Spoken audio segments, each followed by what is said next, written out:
हरियाणा की सियासत में किसी नेता के लिए पिछले 3 साल अगर सबसे ज़्यादा सफल रहे हैं, सबसे ज़्यादा चार्मिंग रहे हैं, सबसे ज़्यादा वंडरफुल रहे हैं, तो उनका नाम नायब सैनी है। नायब सैनी के लिए उनकी ज़िंदगी का 53वां साल, 54वां साल और 55वां साल सबसे इम्पोर्टेंट रहे हैं, सबसे बेमिसाल रहे हैं। नमस्कार, मैं हूं कुलदीप शिवरान। आज हम खरी खरी न्यूज़ में चर्चा करेंगे नायब सैनी के पिछले 2 साल के अचीवमेंट्स की, पिछले 2 साल के वंडरफुल दौर की।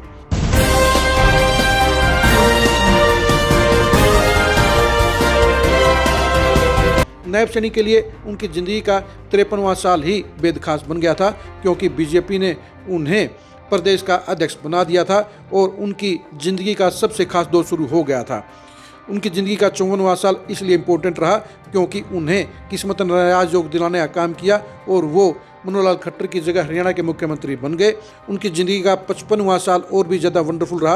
वो हरियाणा के लोकप्रिय मुख्यमंत्री के तौर पर अपने आप को स्थापित करने में सफल हो गए। यानी नायब सैनी की ज़िंदगी के साल जैसे जैसे ग्रो कर रहे हैं, वैसे वैसे उनका रुतबा बढ़ रहा है, उनकी साख बढ़ रही है और उनका पूरा सिस्टम ही वंडरफुल नज़र आ रहा है। नायब सैनी ने बरसों तक मेहनत की, वो एक ज़मीन से उठकर मुख्यमंत्री के पद तक पहुँचे हैं और आज बीजेपी उन्हें बीसी नेता के तौर पर एक राष्ट्रीय छवि देने का काम कर रही है, एक बीसी राष्ट्रीय नेता के तौर पर प्रोजेक्ट करने का काम कर रही है। यही वजह है कि नायब सैनी आज की तारीख में बीजेपी के तमाम मुख्यमंत्रियों से अलग नज़र आते हैं, खास नज़र आते हैं और यही वजह है कि उनकी ज़िंदगी का 56वां साल भी सबकी निगाह में रहेगा।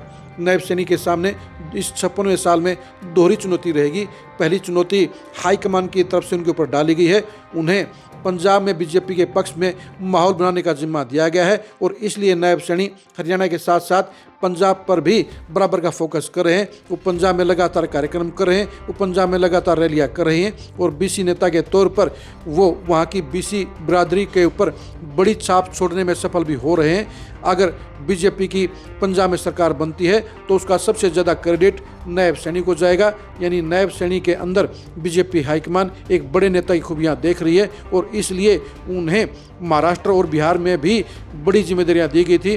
उनको स्टार प्रचारक बनाया गया था, लेकिन पंजाब में तो उनसे भी बड़ी भूमिका दी गई है और वो इस समय पंजाब में बीजेपी के सबसे बड़े चेहरे के तौर पर प्रचार कर रहे हैं।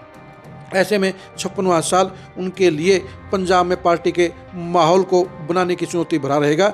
अगर वो बीजेपी पक्ष में बड़ा माहौल बना गए तो उनका रुतबा और भी हाईकमान की नज़रों में बढ़ जाएगा। जहाँ तक दूसरी चुनौती है वो स्थानीय निकाय चुनाव की रहेगी। 2024 के चुनाव के बाद अब 2025 में मेयर के चुनाव हुए जहाँ बीजेपी को कामयाबी मिली और अब 2026 में बीजेपी के लिए एक बार फिर से 7 शहरों की चुनौती है, जहाँ 3 नगर निगम पंचकुला, सोनीपत और अम्बाला के नगर निगम के चुनाव हैं। वहीं पर रेवाड़ी नगर परिषद का चुनाव है और इनके अलावा सापला, धारूहेड़ा, उकलाना में नगर पालिका के चुनाव हैं।